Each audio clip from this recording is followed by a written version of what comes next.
Thanks for joining us here on the Bearcat Sports Network. It's time to preview the 2018 McKendree University football team. This is the first part of our three-part preview. We're going to key on the offense first. We're joined by head coach Mike Babcock. And coach, this was a squad last year that showed once again it could put the points up on the scoreboard, ranked among conference leaders in scoring offense, the rushing game coming together, Reese Metcalf really coming into his own last year. And this is a squad that boasts 8 returning starters. Give me your general impressions on offense. Well, I mean, you kind of hit it on the head at the end with 8 returning starters. I think it all starts with the quarterback position. I mean, he's the guy that's got to run the show. And, when you have a guy like Reese Metcalf back there that's been through the fire more than just 1 year, obviously expecting big things out of him. I think he's had a great camp. I think he's, really kind of coming into that, not only am I the starter, but I can be a good quarterback. So my hope is he can obviously continue that, this week and weeks to come.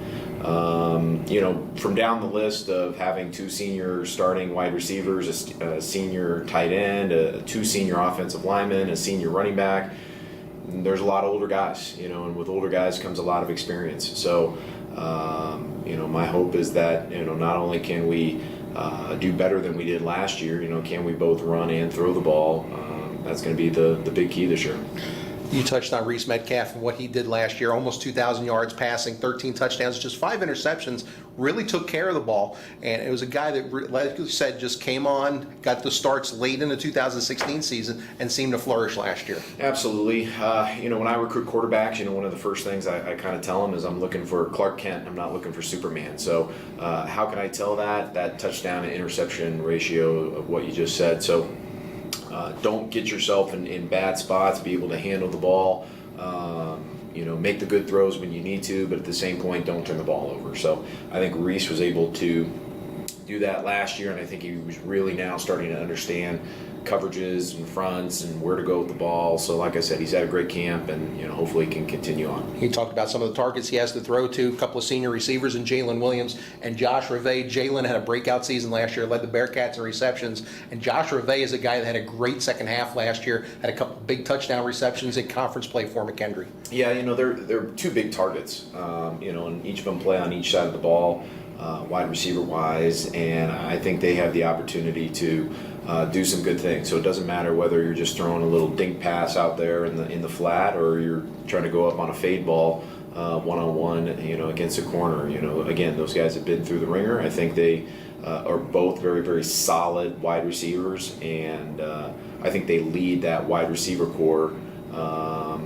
To be able to do some really nice things. An extension of the offensive line that turns into a key weapon, the tight end position. Zach Bobus, a guy that came into the program last year as a transfer, another guy that had a good second half of the season, got comfortable in the offensive flow, and played big well down the stretch for McKendree. Absolutely, Zach.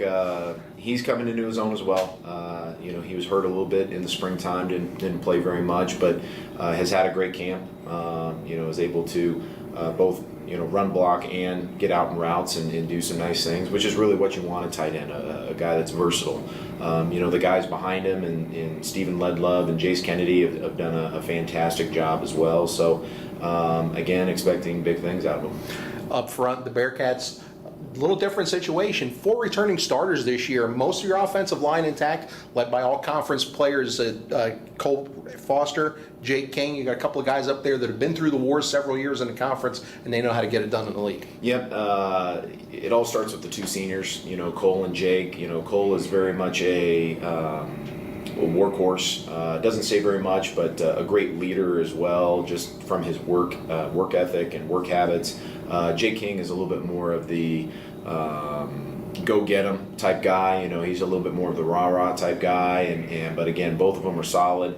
But to round out the crew, having a center like Jake Stevenson that has been now a full year starter at the position, I think he's really starting to come into his own right now, understanding where to go protection-wise, where to step. Having a big guy next to him in Quinn Pulaski, coming in as a junior as well. I'm expecting big things. And then really at the left tackle position, Austin Holes has had a great camp, great offseason. Heck, he's got a lot of years left. But again, very, very solid on the perimeter. So really like where our offensive line is at. My hope is that they'll be able to produce on Saturday. Didn't mean to leave out the running backs, but you do graduate Shaeen Edwards, who was a 1,000-yard rusher last year, just the third in program history. But you've got guys like Preston Thompson, a senior coming back, and a transfer coming in, and Jace Franklin, guys that could really mix it up and give you guys different looks in the backfield. Absolutely. I think that in the springtime and even in this camp, I think we've had a good solid group of running backs. It always starts with your senior, Preston Thompson. Not only a good runner, but he is a good leader. Like, he's leading by example. He's leading in the weight room and on the field and everything. He's doing a nice job. Other guys that have been in the program, Jericho Johnson, Sean Bonham, Rashawn Dennis, so a bunch of younger guys as well, but they're up to the task if need be. And then also being able to bring in a guy like Jace Franklin, came in from Minnesota State Mankato, played as a freshman last year up there, and he's done some really nice things in camp. So my hope is that whoever the guy is, or whoever gets the touch, will be able to make some miss and keep it going.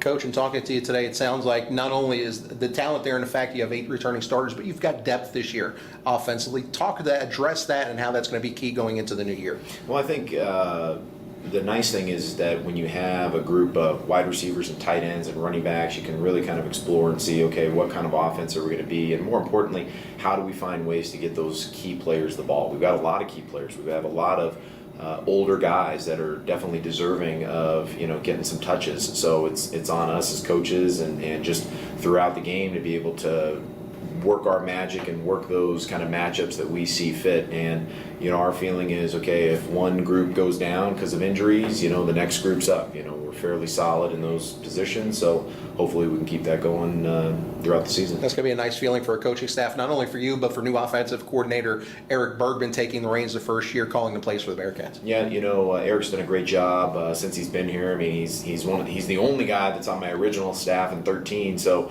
but he's coached almost now every single position. He's back at offensive line, where he played ball and where he feels most comfortable. He's done a great job with those 5 offensive linemen that we talked about, and the young guys as well, getting them ready to go. So I know he's excited. I know this whole coaching staff on the offense is excited this year to see what we've got.